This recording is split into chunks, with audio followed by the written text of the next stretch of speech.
Okay.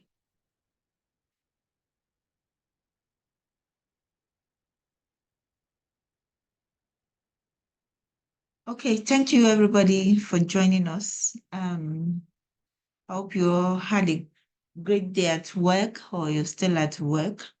So thank you so much for taking the time out to join us.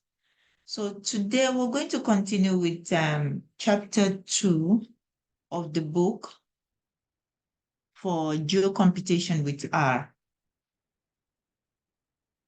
So we didn't finish the chapter last month, the last time that we had it. So I want to continue with that. So from what we have, we're not going to deal so much into most of the theories. But I would start with the SF headers. I think that's the last part that we did. So the SF headers is another package, okay? So I've tried to kind of summarize the chapter, reading through, and I believe the goal of these sessions are for us to read the book, contribute to the sessions, ask questions, and also volunteer to take or lead or facilitate one of the sessions. So this way, we wouldn't have too much of overload on just one person. So the collaboration would actually be appreciated if we can get people to also volunteer their time to read the book and help us facilitate the sessions. So I'm looking forward to having somebody to join us soon. Thank you very much. So if you're willing to join us to facilitate any of the sessions, we're not looking for anybody that is a perfect person. We're looking for somebody who's willing to learn and share what they are learning. So, but if we have somebody who is a professional and expert in the field, that also would be well appreciated. So thank you once again. So I would go into what I've read so far. So the SF headers package, so it's another R package that speeds up the construction, conversion, and manipulation of SF objects. So it focuses on building SF objects from vectors, matrices, and data frames rapidly, okay, without depending on the SF library that we've talked about so far. So, and it exposes the underlying C++ code through header files. So hence the name SF headers. So every core SF headers function has a corresponding C++ implementation. And this kind of lead to is speed for execution. So it's developed separately from SF, so it's not dependent on it. So, but aims to be fully compatible, creating valid SF objects. Okay. So you can still go through the book for more explanations, but okay, let me admit another person. Okay. It will be better to disable the waiting room. Okay. Okay, so the simplest use case for the SF headers is demonstrated in the code below. So we're given an example in the book. So if you look through the book, you see the same example. So but we can run it in our R Studio. So this is going to create a vector. Remember, you need to install this package, the SF headers package. So you install that package, you load the package, or you use it as an appendix, or maybe you just combine it with the function that you actually referencing here. So we create the vector first. Okay. So if you have this, then you'll be able to see that, okay, we have a point created for us. Then the next thing, that's a point, a vector is used to create a point geometry. with all these functions being run, we will see that, okay, this is actually the end result. This is an ordinary vector. If I just run this and we look at our environment, let me just restart the session. Okay. Okay. So if I run this, so we have is just a simple vector, R vector. So the next thing is to use the package SF headers with the using the function SFG underscore points. So if you want to know more about any of the functions, all you need to do is bring the question mark there, SFC. Although I've not loaded the package, so we might not be able to access um, the documentation. So let me just bring, okay, I'll bring that off. Okay, so we can now use the question mark SFC underscore SFG, sorry, G underscore points, because we're looking at creating a point geometry.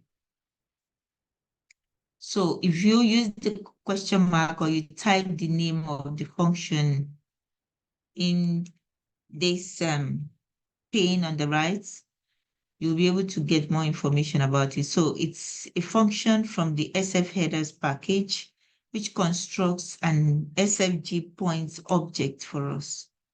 So if you look at the arguments here, it can accept a matrix or a data frame, an X geometry column, Y geometry Z, and so on and so forth. So there are various examples here that you can play around with and to know more about the function. So if we run this now, we'll get the the points object that we want to use. That's SFG points from the headers package, SF headers package. And if you bring it up, it's going to give you the similar SF objects like what we had when we used the SF package for creating our simple features geometries. So that's it. So we have this, and we also have this as part of the class attributes that is available. So when the SF package is loaded, we can do the same thing by using the ST underscore point to create the same point geometry. So it's just basically the same thing. So that's what we have here now. Okay, so example of how SF headers creates SFG objects from matrices and data frame is also shown here. So we can create the matrix, then we also use it to create a line string. That's a line geometry that we can create as well. From what we've seen so before, from the last session. So you remember we have different types of geometry. And I'm just trying to go back to that area. Okay. Yeah. So we have the points, the line string, the polygon, multi-point geometry, multi-line string geometry, multi-polygon, and so these are the 7 geometries types that we have. So the same thing you can create using the SF headers package.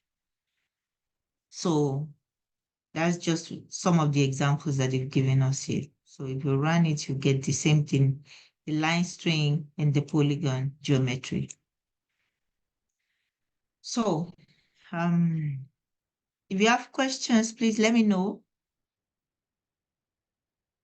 in the chat, or you call my attention, then I'll be able to give you the opportunity to ask your questions. So, okay. Okay, you can go ahead, Ezekiel, ask the question. All right, thank you. So just like the SF package, so its function starts with ST for every function. So I think the same thing is also happening to the SF headers. So its function is starting from STG, something like SFG, right? Mm-hmm. Yeah. So you can look at you can get a feel of all the functions when you type in the package name, then you see all the functions that are available here. From what you can see here, it's not all of them. The same thing applies to the SF package as well. Majority of the functions are starting with ST, okay, not SF, okay? So it's not cast on stone that, okay, everything has to be SFG, no. So some of the functions you can see there, the name of the package is there, but they're starting with SF. Some are starting with SFC, and some are starting with SFG. So it depends Okay. on the function. So So if it's you not look at consistent with that of SF. yeah, and I don't know why it's not. So Okay, no for problem. SF, Thank you. yeah. So SF is same thing. So you can still have ST. Then you can if you look at what I had before, it's not cast on stone. They don't all have to have these are functions, they are variables of everything there. So, but majority of the functions that we use commonly start with ST. I hope I've answered your question. Yes, yes. Thank you. Okay, thank you. Okay, so for the matrices, the examples are here. You can run that is available in the textbook. So if you create your matrix, you can pass it as an object to the function. So remember, you need to be specific about the type of geometry you want to create. Okay, so this is a point geometry, and we're looking at a line string geometry here. So just know that. So if you're not clear about any of this, you have to check out the documentation. So that's it. So this is creating a line string polygon for us. So then the second one is creating the polygon. So you can see just from the same example that we have the last session. So, excuse me. So reusing the objects VM, that's the vector we created, the matrix and the data frame. You can also build simple feature columns as follows. So from what we've done in the last session, it's just as simple as just copying or following a different route. So you can do the same thing with the examples you have here, then you'll be able to do the same thing. So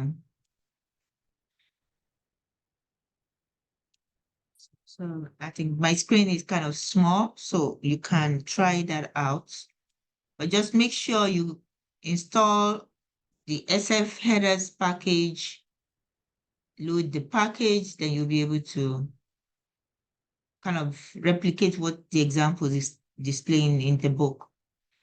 So the SF headers is also good at constructing and reconstructing SF objects, meaning converting geometric columns into data frames that contain data on the coordinates of each vertex and geometry features.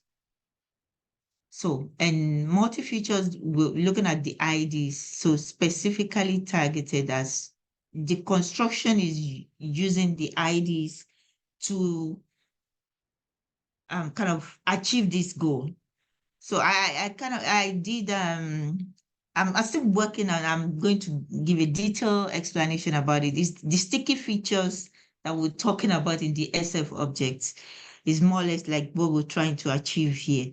The deconstruction is about converting those geometric columns into a simple data frame, but we have to target something that makes it unique so that the deconstruction will actually give us the result that we're looking for. So that's what they're trying to explain here. So, but for any SF objects with the geometry column, that sticky nature, okay, having all the geometry features is still going to go with any value or columns that you're having in that data object. That's just it, except you remove or drop that geometry column. So it's either you drop it or you still have it moving along with you, with your data. So the next thing that we're going to be looking at today is the raster data. So spatial raster data model. So this represents the world with continuous grid of cells. So this is often called pixels. Okay, so it's different from the points or the what we've seen in SF features. So we're looking at points or longitudes, latitude. We're looking at spaces, polygons, multi-polygons and all this. But here we are not looking at the object in that kind of frame. We're looking at representing each value or each point or location as a cell. So if we're going to look at creating maybe like a polygon, we'll look at grid of cells, so-called pixels. So often refers to so-called regular grids in which each cell has the same constant size. So several other types of grids exist, including rotated, shared, rectilinear, and curvilinear grids, okay? So it also consists, I'm still talking about the raster data model now. So it's just a breakdown of what we have in the textbooks. It's summarized and information there. So let me just go down. So I omitted this aspect because it's more of theoretical. So it's more of reading there. So let me take us to the raster session. So this is it. So you can still go through and get more information on that. Then there are references to more documentations or write-ups that could help you to get more information about what where we're saying rotated, shared, rectilinear, curvilinear grids. Okay, Ezekiel, can go ahead and ask your question. Sorry, just like a form of a comment. I don't know, many people might be using this, might be joining this call on their phones, right?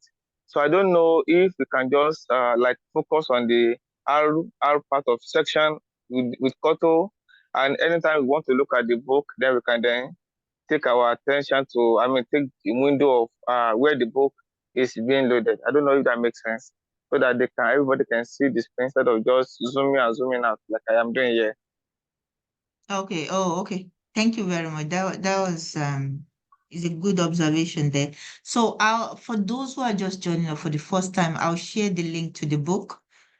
So I'm going to be using just one screen. So we're not going to combine the two. So if you want to verify what I have in the R Studio, I think I would prefer to be on the R Studio if you don't mind, so that we can run the code. Is that okay?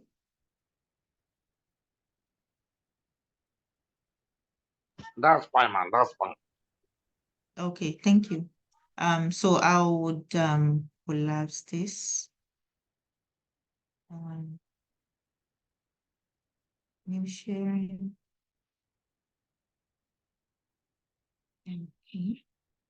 So kindly confirm if you can see my R Studio.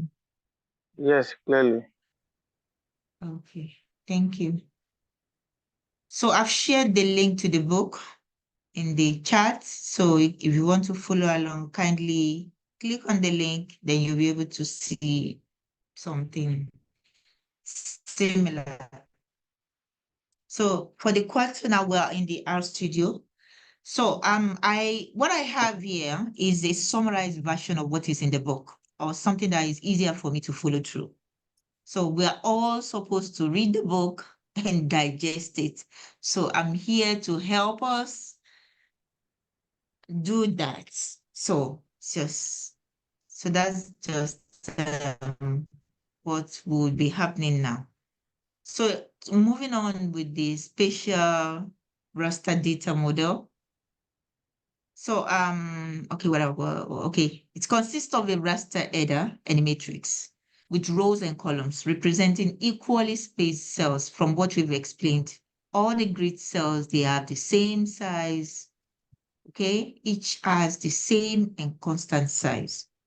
Okay, then we'll also get to say that, okay, they have we are not third either party one here. value. Hello. Hello. So please kindly mute Miss yourself Kology. if, okay, please kindly mute yourself if you're not asking questions. That will save us a lot of time editing videos and, okay, but if you want to talk, you're free. It's a session that is collaborative and interactive. So, okay, so it consists of, the raster data model consists of a raster header and a matrix with rows and columns representing equally spaced cells, often also called pixels, okay?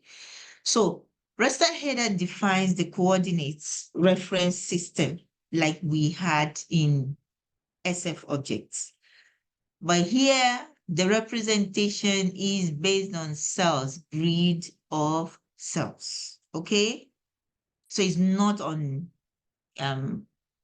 values representing maybe the latitude, the X, Y coordinates or something, no. But here we're representing them with pixels, but they are kind of equivalents of what we have in the SF objects. So that's what we are still referring back to the coordinate reference system. So it defines that CRS and the extent and the origin. So all this you can view when you create the object, and it's going to give you more information about that. Then you can also manipulate all these values. So raster header defines, okay, yeah, okay. So origin or starting point is frequently the coordinate of the lower left corner of the matrix. Mind you, the Terra package, however, uses the upper left corner by default. So kind of logically, any raster object will start in the origin or the starting point, like maybe what we have in the polygon, we're starting from the bottom left corner. But when we're using the Terra package, we're starting from the top. Upper, that's the upper left corner. So Ezekiel, you have another question or No, I don't have a observation? You can go ahead. question. Yeah, just like a comment or like assisting the teacher, something like that. Is he allowed? You can go ahead. Okay. Because I just like working on the raster data now, and a friend of mine said something which made raster to be so simple for me. And he said that raster, we can look at raster as an image. That is what we call it a pixel. Just like a spreadsheet, like Excel spreadsheet that has a row, column, and then the cell. And the cell is just like the intersection of the row and column. And that is what made each cell in the raster data. Thank you. Okay, thank you very much. So for each cell, if you go back to the book, thank you for the observation and the comments and the addition. So what we're trying to say here is this. For the rows, for any of the rows and columns, they are made up of the cells. Okay? So what you said is correct, but we're digging deep into how those rows and columns were created. So let me take you back to the chapter. Maybe we'll be able to see a picture or something. Yeah. Okay. So this is an example. Okay. So we have the rows, 1, 2, 3, 4. We have the columns. Okay, the rows will be 1, 5 rows. The first one, the second one is starting with 5, 9, 30, and so on and so forth. Second one is different. So for each cell now, the starting point from the book, what the book is trying to describe to us is that the starting point is from the left, where my arrow is, the left corner of that cell. So we're not disputing what you're saying, but from the information we're having here, so that is basically it. So the origin, okay, is just a description of what you're seeing. We have the rows, it's still there. We have the columns, but the cell, the row is just a combination of so many cells. The same thing goes for the column. But if we break it down to the cell level, we're talking about the origin or starting point. So whichever way you understand the structure of a raster, it's okay, provided you can deliver on what you're learning. So, but we're following a textbook here. I hope that is clear to everybody. Do you have a question there?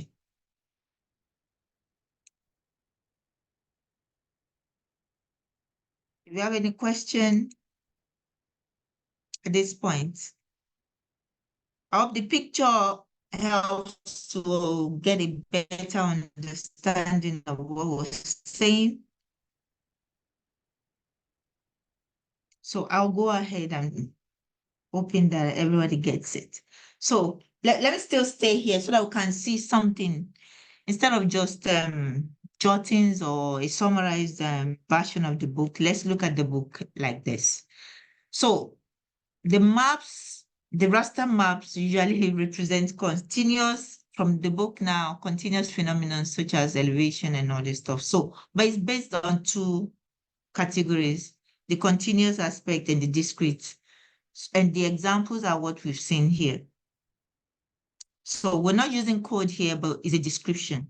So if you're looking at continuous values, we're looking at something like elevations or temperature, population, density, spectral data. So these are values that are continuous, especially when you're looking at even temperature. It's going to be varying and continuous. You can't place a, say, kind of a value on the stats or create a range for the temperature. No, we can't control that. The same thing with the population density. It keeps changing. People keeps migrating from one place to another. That is continuous. Okay, but we're looking at discrete features such as soil, land cover, classes, maybe mountains and all this stuff. So I think that's part of the land cover.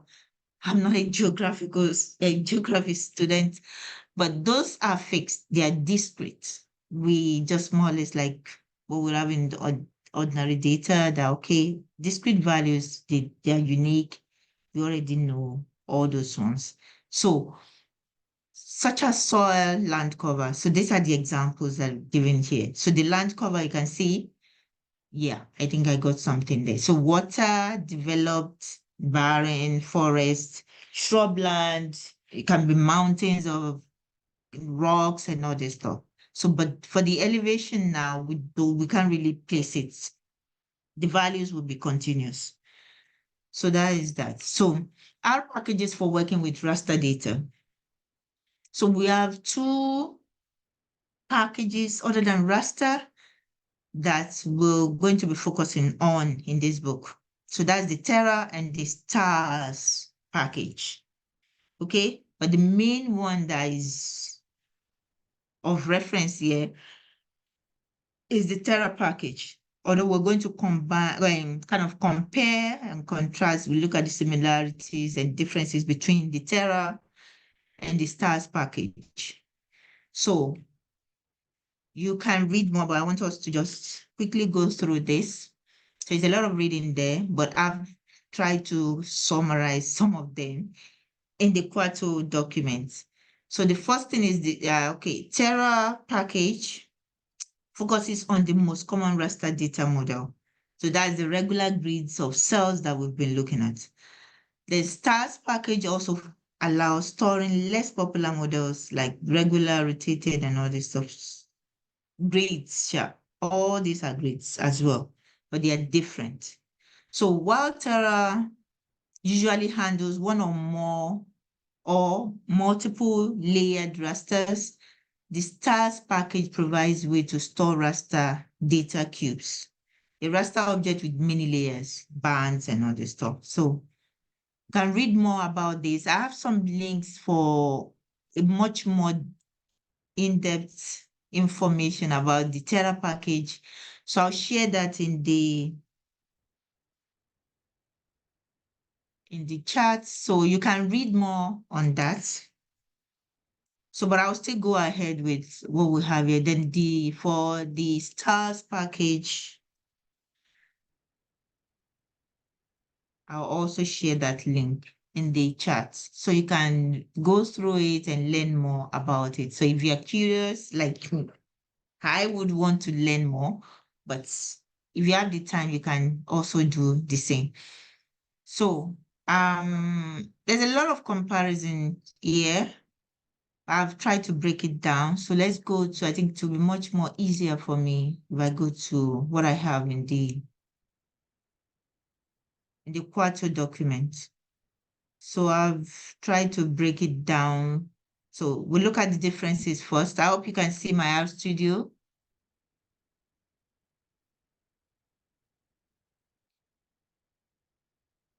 Hello, can you confirm if you can see my R Studio now?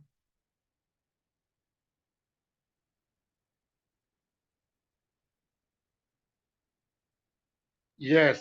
Yes, yes, you can see us Yes, studio. Okay, Can thank you you hear very us? much. Yes, I can yes, hear ma'am. We you. can Thank see. you. Okay. Yes, yes, Okay. yes.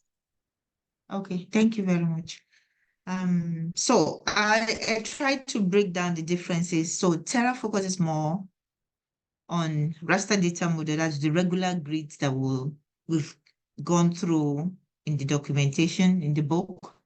So this stores these different types of regular rotated, shared, reticlinear, curvilinear grids. So you can get more information if you get to the links that I shared with you. So you'll be able to see more learn more about these two packages. They are interesting. So the second thing here is that Terra package handles one or multi-layers raster, while this uses bands. Okay, so for many moments in time and many attributes like sensor type A, B. So that is that. So Terra stores raster values as C++ pointers, similar to what we have in the SF package. So while star stores values as list of arrays for smaller rasters, just a file path for larger ones. So the different things. So, but the detail is not so much elaborate here. So we also have the use of class objects for vector data, namely sparse vector, but it also accepts, that's the Terra package also accepts SF ones. So that's SF objects. That's the example that we're looking at there. So the functions for the stars package are closely related to the vector object and functions in the SF package. So Terra package mostly relies on a large number of built-in functions where each function has a specific purpose, maybe resampling or cropping of the geometry. So, but the stars package uses some built-in functions, usually with names starting with this, then some dplyr functions, kind of knitted with the tidy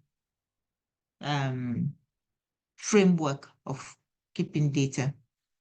So the similarities are just that, okay, all layers or elements of a data cube must have the same spatial dimensions and extents, just like the foundational raster data model.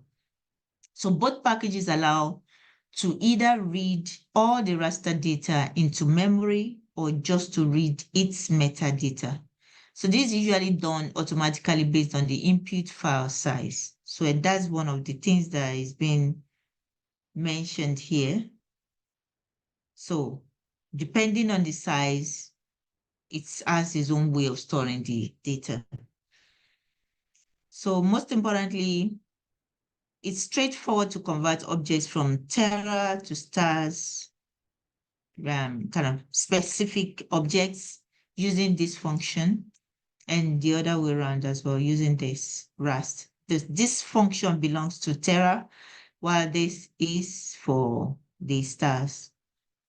So an introduction to the Terra package, because that's the main thing that this book focuses on. But if you want to know more about the stars package, I've shared the link.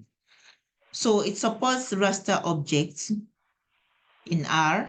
So it provides an extensive set of functions to create, read, export, manipulate, and process raster datasets.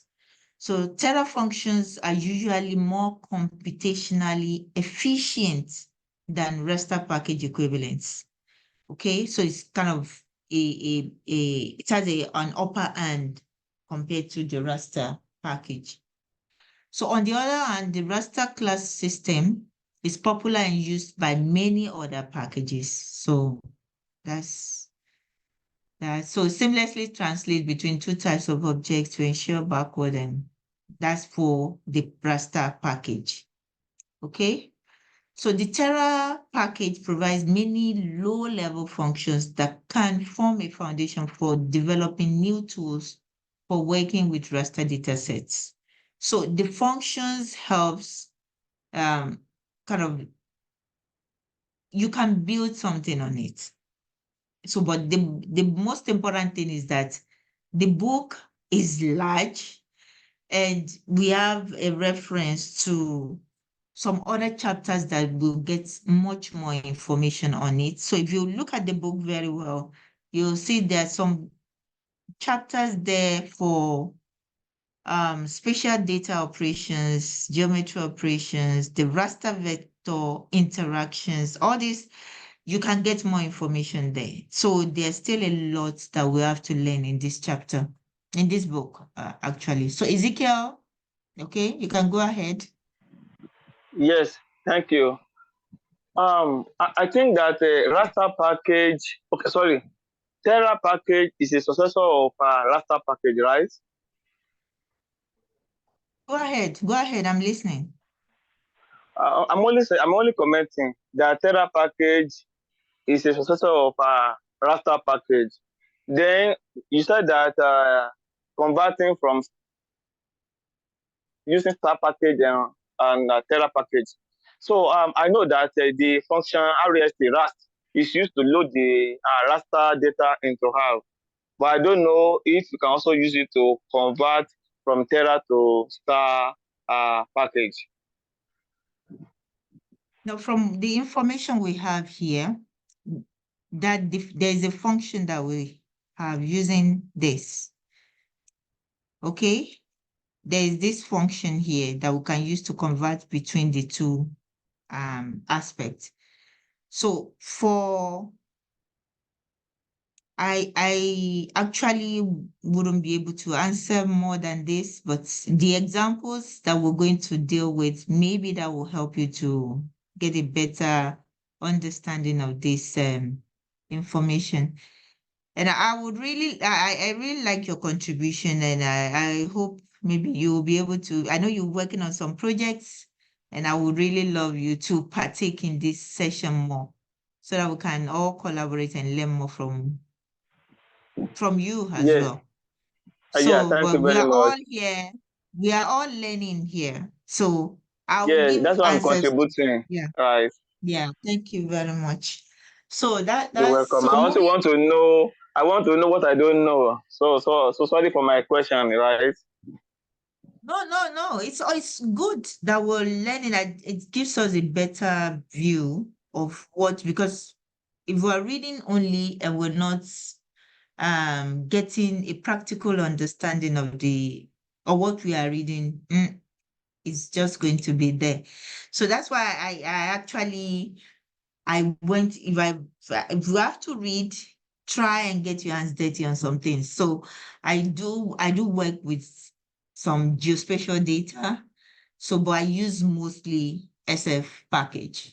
So if I have somebody that understands the Terra package more, we'll be able to learn from that person.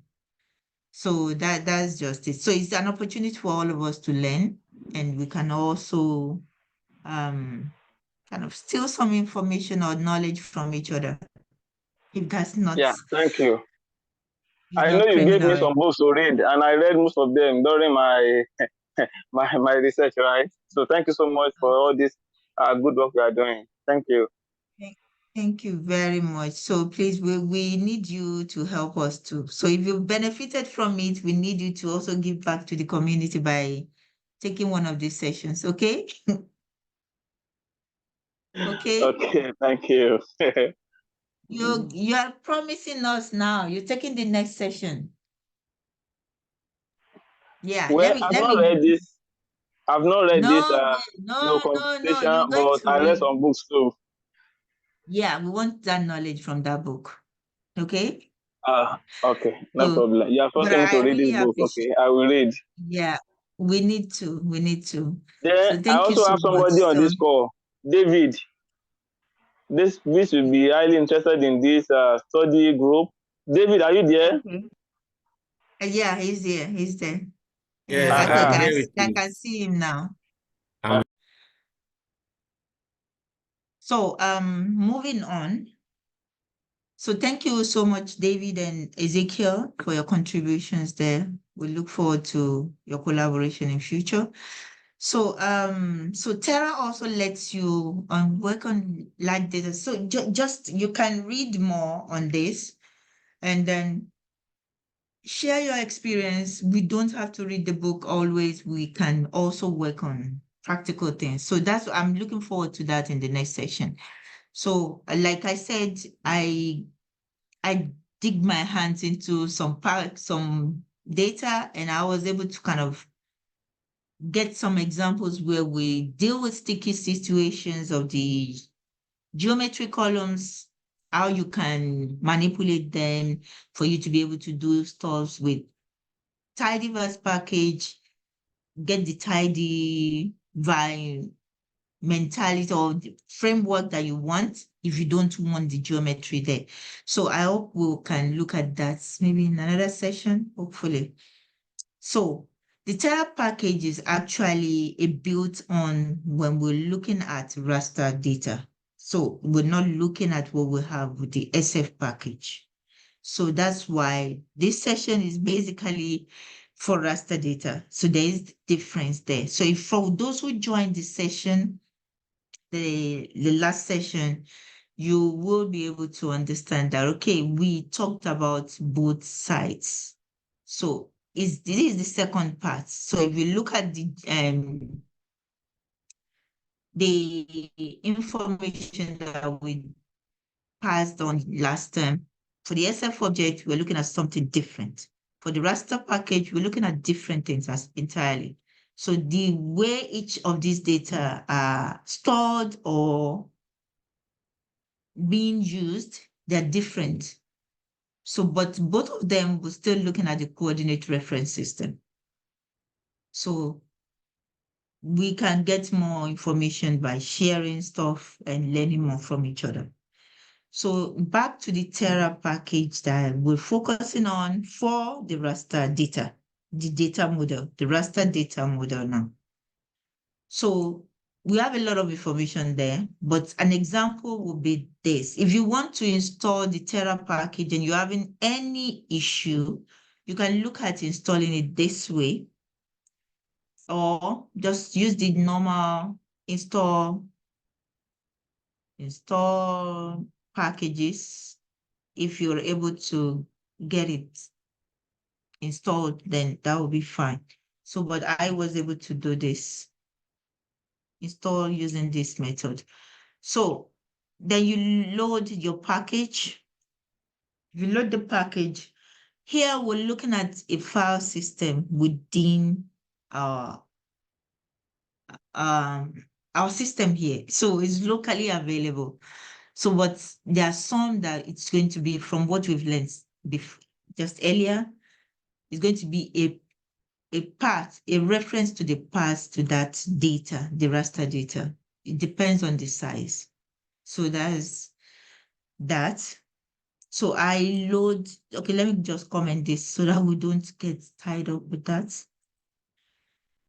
So you can load the Terra package, then you can create, there's an example that comes with the package, then we can use that to get one of these data, the raster file path here. So now, if we now want to convert this, let me open my environment. If you look at my environment, it's not a data, it's just a file path. So you can see we're looking at C users, Bilikisu and app and blah, blah, all the address there. So it's not the actual data. So if you now want to convert to the actual data, then you use this function that belongs to the Terra package, that's the Rust function. You use that to convert to a raster object, which you can now get the class by running this last line. So let me just run the entire code chunk. Yeah. So now the type of data that we're having is the SPAT raster. Okay. So it's from the package. It's an object that is kind of related to the Terra package. So that's why all this information are there for you to understand where, what, and how it was created. So what you will get with the stars package is going to be different. So and what you will get with the old raster package is going to be different as well. So just get you kind of used to that for now. So we can print out the raster header, that's the dimensions, resolution, extent, and whatever. All this, if we run this. So this is the raster object that we've created, which is the SPAT, I don't want to say SPAT, SPAT raster object, okay? So we have the class is this, the dimension. So the dimension states that, okay, the number of rows is the first one, the second one is the number of columns, then the NLYR is that's the number of layers. Okay, that's the layers there. So the resolution is this when we're looking at coordinate reference system. Okay, so then the extent, this is a different one. So if you're looking at maybe like the bounding boxes, so then the coordinate ref, looking at the longitude, latitude, that's what's it's like the type of the reference system that we're using here. So source and all this are there. So get more information there. So if we want to look at the dimension, we use the base R function. This is from the base R function. So you can use that just like you use on your normal data frame. So we'll be able to get the number of rows, columns, then the last one, that's the number of layers. Okay. So then there are other functions that comes with Terra package that are specific to this object. So we want to know the number of cells. So we're talking about grid of cells. Now we want to look at it. So the number of cells that we have here, you can use that function. It's going to tell you the value. Then the resolution. So for those who are confident with spatial objects, you'll be able to understand all these terms. Resolution. So then the extent is that as the spatial extent, you get that information there if you're relevant to you. So you'll be able to get it, the X mean, X max, and all this. are available here. Then the coordinate reference system, CRS, you get all the information there as you want it. So if you now want to know, maybe your raster data is stored in memory or on disk, and sources specifies, and the sources specifies the file location. So this function in memory also comes with the Terra package, will give you that information. So this is not in memory, so it's false, it's either true or false. So any function that you're not conversant with or you want to know more about, just use the question mark and put the name of the function, or you go to the help pane here, just put yeah, that's the first one. Put the name of the function there, then you'll be able to get information about it. So sources, so data sources of is part raster object. So it gives you all the information there and other kind of arguments that you can pass in. And you'll get examples as well. So it's not just about the data objects. You can also view that raster object using the function, that's the plot that comes with the Terra package. So you'll be able to view that using that function plot. Okay. So if you have any question, just let me know. I would stop and attend to your question as much as I can.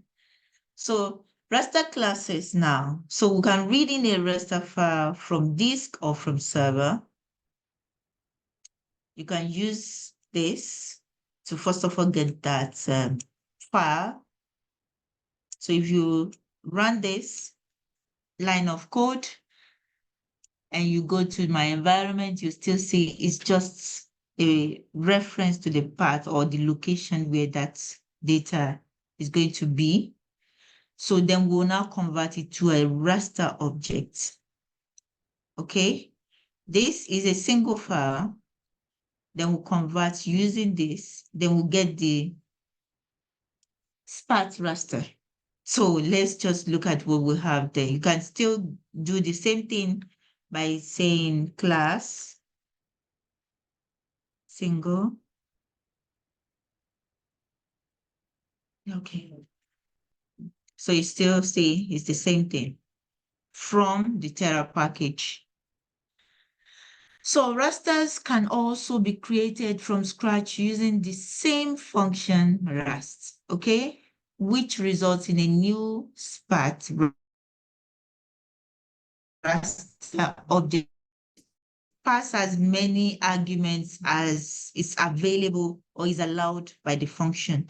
So you might not have to cram everything, but just use this help pane very well. Then you'll be able to have access to all the arguments. What you can pass in is a lot. So you wouldn't be able to put all this in the small brain that we have. So we can do all this. So I've tried to add comments instead of text outside of the code, so to let you understand each of the arguments that you have in here. So what we're trying to say is that we want to create a sparse raster object with 6 rows, 6 columns, okay? So then we'll specify the mean, X mean value, the Y mean, X max, Y max parameters. Then we'll know that, okay, with this, we have 36 cells.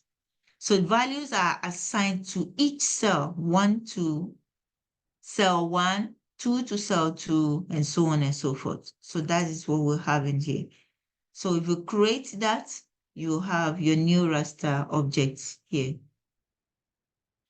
So remember, the rast function fills cells row-wise.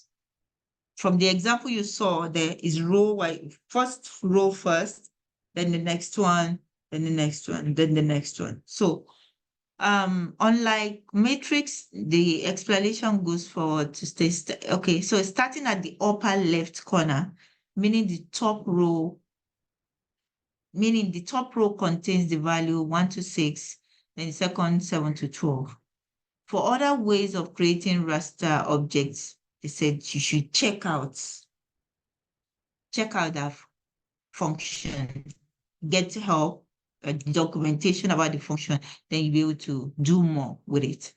So the Spark raster class also handles multiple layers, which typically correspond to a single multispectral satellite file or a time series of rasters. So all these are just examples of cases where you can use this type of objects. So this might be too advanced. So I would want us to stop here. So I don't want to go too much into those areas because I have limited knowledge there as well. So, but the little I could relate with my own side, I'm able to digest that and be able to kind of give you those information there. So if you have any question at this point, I'm going to stop here. Then the next session, we're going to chapter 3. So the remaining part of chapter 2 that we have, let me go to the book, is just about coordinate reference systems, which you can read up. And then we've talked about the basic maps. We've looked at that. So it's just about the coordinate reference systems, the types, the geographic coordinate reference systems. It's just a lot of reading there. So it's just more for you to understand what is going on there. So the projected coordinate reference system, you can read about that, the units, everything is there. So let's cultivate the habit of reading. I don't want to dig deep into that. It's too much of notes. So I don't want to go too much there. Then the exercises, those are your assignments. So if you have any issue with it, kind of let us know. We have a WhatsApp group. You can push your questions there, or you can send us an email. We can look at it and work towards explaining everything to you in the next session. So, but the exercises are not difficult, except you wouldn't want to read the book. That's just it. So using this is simple. The word data set is there. We've used it in the last session. So it's geometry type. What does the output tells you? You'll be able to get that if you can use this function there. We did that in the last session. So you can also run some of these functions there. So if you have any issues, just let us know. So any questions at this point? If you have questions, comments, something I've missed, we are reading. In fact, you made the book so simple, because when I was reading it, I saw a lot of I saw hell, right? But you, in this teaching now, you made it so simple. So I'll just encourage the attendees to also try to read, right? And there's another book that I remember you gave me that time. So maybe I'm going to send it to you so that you can send it to the attendees. And that one too, they made it so simpler than this one, that this geocomputation. But I believe geocomputation has many things that one did not have. So if they can read Exactly. it, Yes. Yes. compare it with each other, they'll be able to, ask questions during the study group. Thank you. Thank you very much. And that's just it. There are so many books. We actually opted for this one because we want to go deeper. That was why I kind of talked to my group. Let's go with this one. So I know it's going to be tough, but it's better for us to go through the challenge, then we'll learn more. That's my own style of, if you don't face that fear, you won't be able to move forward. So just watch the video. That's why I don't want the videos to be too long. You can cut short the video at the end, but by the time you get to the end, you know that, okay, you need to stop here. It's just about questions and answers. So let's just look at it. If you can't read, you can go through the summarized part of the book that we've really painstakingly given time to break it down. So we can't do so much because we will take out a lot of information as making assumptions that, okay, I know this, people should know that. No. So, but we've tried to reduce it, kind of compress it enough for you to be able to understand and not get too bored with the book. So I would encourage you to use some of the links that we've shared now. If you really want to go into geospatial data science or data analysis, read more and and also try to learn and teach. No, I want to say learn. Teach. That's my secret. If I share knowledge, I'm forced to read and learn. And I get to make mistakes when I'm teaching, and I also get to see people who know more than me, and we get to rub minds and we're able to kind of help ourselves grow more.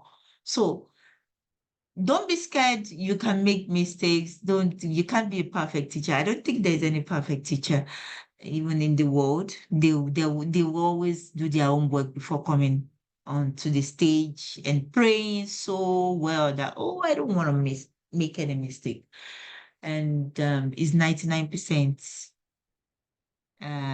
possible, but that 1%, some people will still get into it. So don't be scared of kind of, if you want to, let me share the little I know. Yeah, we're available for that and we'll love that so much. We're here to support you as well. So we look forward to hearing from you that you want to take up the next session. Let me take my face off that flyer a little bit and see somebody new there. I will really love that. So if there's no question, I think at this point we're going to draw the curtain and say a very big thank you to all of you that have joined. We appreciate you on behalf of the Abuja R User Group. We want to thank you and we look forward to seeing you the next time. So it's going to be bye-bye. So the resources, everything that we've used is always going to be in the repository. We'll upload the videos and then you can watch and share more. Where can I get the WhatsApp number and email? Okay. Let me share the email with you. Then I'll also give you I'm coming just a minute. Okay. Let's